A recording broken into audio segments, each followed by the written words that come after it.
Commissioner గారు, అర్నశ్రీ గారు, municipal అధికారులు, ఆర్ఎండ్బి అధికారులు,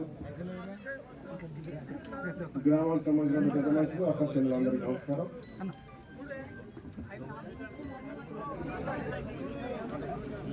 $3.5 కోట్లతో నీళ్లు, వాటర్ సప్లై, రోడ్డు, ఈ ఎలక్ట్రిసిటీ అన్ని కలిసి 10 కోట్లతో డబల్ బెడ్రూమ్లు నామమాత్రాలు కట్టి రోడ్లు వేయకుండా 10 సంవత్సరాలుగా 4 సార్లు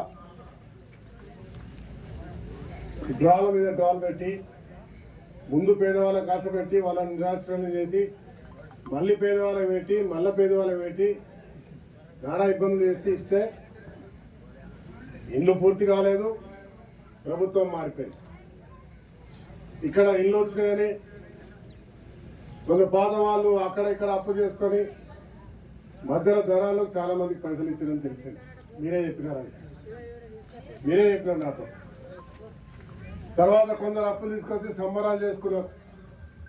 కోళ్ళు కోసారు, మేకలు కోసారు, అప్పుల పాలేదు. తెల్లారు లేచి వారికి లిస్టులో పేరు లేదు, మళ్ళీ చిట్టీలు వేసారంటే అందరూ కూడా ఇబ్బంది పడ్డారు.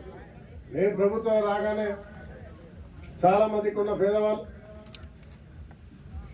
అప్పుడు రాష్ట్ర ఆకులతో తిరుగుతానో, కాంగ్రెస్ పార్టీ వాడు తిరుగుతానో, ఓటేస్తానో మీకు డబ్బులు పెట్టడం రాళ్ళు బెదిరిస్తే పాపం రాలే. కానీ నేను గెలిచిన తర్వాత మీ ప్రభుత్వం వచ్చిన తర్వాత